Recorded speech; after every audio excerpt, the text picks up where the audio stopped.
Thank you for joining us in Finding God in Video Games. In today's Rewind, we're taking a look back at a very specific, very critical title for a gamer such as myself, and maybe for many of us in ways that we may not be aware of. The original Deus Ex. And over time, there's been a handful of games that have attempted to take on the cyberpunk genre, including a game called Cyberpunk, in both gaming and non-interactive entertainment forums. But very few have actually nailed it and gotten it right. But you've got here Deus Ex franchise with all of that tech noir that befits its futuristic setting. I mean, you got the long black trench coats, you got cybernetic implants that reduce the world to almost an equation, you got sunglasses at night so you keep track of the visions in your eyes, which if you got that reference, then you're about my age. You have corporations that are bent on owning the future through technology, and our protagonist typically has a very difficult decision in these types of stories, and especially in the Deus Ex game. Should they slowly give themselves over to the very technology that they're fighting against in order to compete with those who would use that same technology to control the world? As the hero character in the Deus Ex game, the inevitable choice was to place our body on the altar of sacrifice over and over again so we would have an easier path through the game. But by doing that, removing the humanity from the character and slowly making them more machine than human. Faster, stronger, smarter, with new skills after each one of these augmentation upgrades.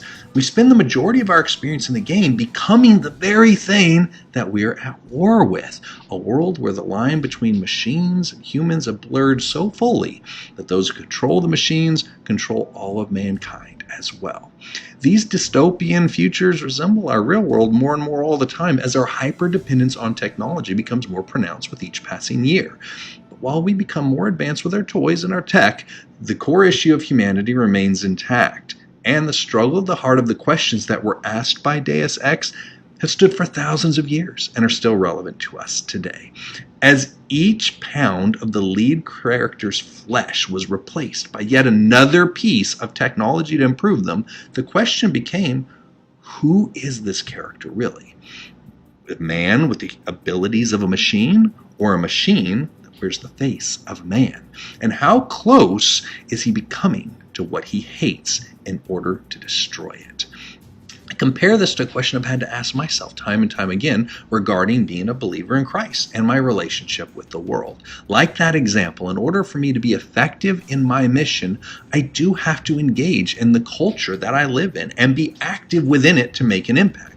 But how close is too close? And more to the point for us, how do we juggle being both saved from the world and still be a functioning part of it?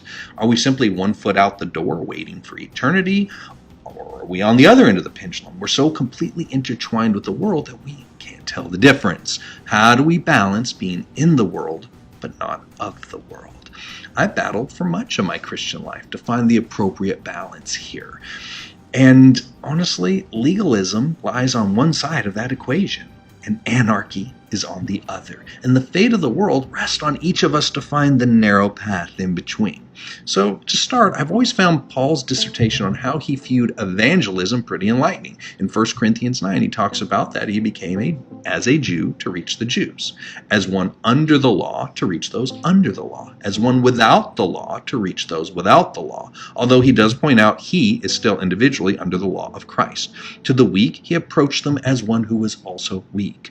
Now that text has been taken to a lot of extremes, so we have to be cautious not to extrapolate it beyond his governing point. This is not a license to become as worldly as we want in order to reach the world. In 1 Peter 4, the Bible makes it clear that we no longer run with the world the way that we did in the past before our conversion.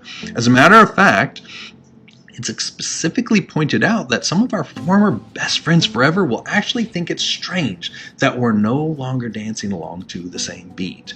The temptation for me, and I believe for many of us, is to try to find or create a universal doctrine that makes all of us comfortable. And this is a large source of the denominational rifts that plague us to this day. The early church grappled with this exact issue when they were trying to integrate new Gentile believers into the Jewish believing community in Acts 15. So let's turn to the words of Christ to find the initial place where this concept was introduced and uncover the answers we seek. Jesus' prayer for his disciples, which is found in John 17, is where we derive much of this in the world but not of it concept. And Jesus lines out 4 very specific points. We are not of the world, just as he was not of the world. Because of this, the world hates us as it hated him. We are sent into the world, just as he was sent into the world. And he prayed that we would not be removed from the world, but simply be kept from Satan. There's a lot to unpack there, more than we have time to today. And as usual, Jesus himself supplies an example of how to follow him. And before someone raises their hand and suggests this was a prayer for only those 12 disciples, let's just point out that in verse 20, Jesus plainly states that this prayer is not for the disciples alone, but for all who would believe in him. So we're all in this together. So first and foremost, our conflict with this present world system is not due to our difference in beliefs, but our difference in citizenship. And it's critical we see this as the root cause issue. Jesus was born into this planet, but he still stated that he was not of it. And it's easy to argue right and wrong and split hairs on morality issues, and through these divisions, we can create artificial and usually unproductive conflict. But the nature of the issue is not merely a moral dilemma, but at a subatomic level, it is a spiritual one. We do not have to look for a way to be different. Once we choose to follow Christ, we already are. And we cannot expect this world system to understand or follow the laws and tenets of this new kingdom that we belong to, or be surprised when they don't. We can also see that Jesus is not advocating for us to bury our heads in the sand or flee to some commune to keep ourselves clean from the world. We see through the examples of Paul, Peter, and Christ himself that we must be active in this world that we are in. So we are in a position to share biblical truth, provide prayer, and set free those who are in bondage. And our refusal to accept and participate in the world system will draw the ire of those who are still held in its sway, and will probably fall to some of the same illogical and rabid hate that ultimately put Christ on his cross. This wasn't because Jesus was picketing against Roman soldiers, or because he chose to make provocative statements simply to offend the Roman overlords. He simply refused to conform to or participate in the sin around him, in whatever form it existed. And when he spoke, he never compromised the truth for the sake of his audience. To present himself as a sacrifice for us, Jesus became sin, not a sinner.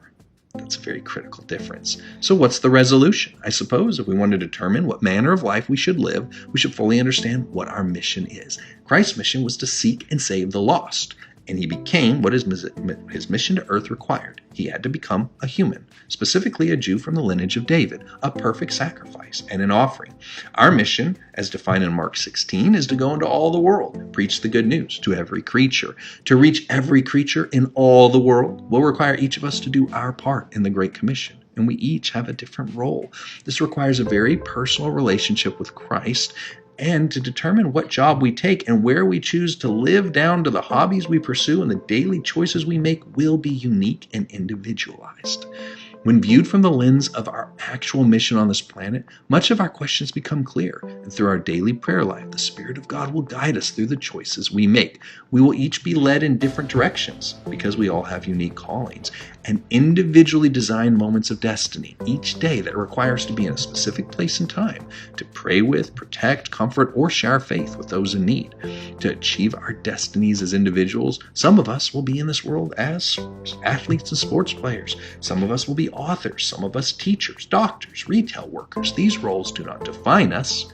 They place us in a position we're needed to be in, like a chess piece on the board. You know, chess pieces have unique movements to fit their role in the greater scheme, and by faithfully performing their positions within the confines of their rules for that specific piece, they set up a skilled chess player for success. It would not be appropriate for a rook to move like a knight, and a bishop should never be jealous or critical of the king simply because of the limitations of movement of one versus another. We are all in this world as unique pieces of the playing board, and the game is to save souls.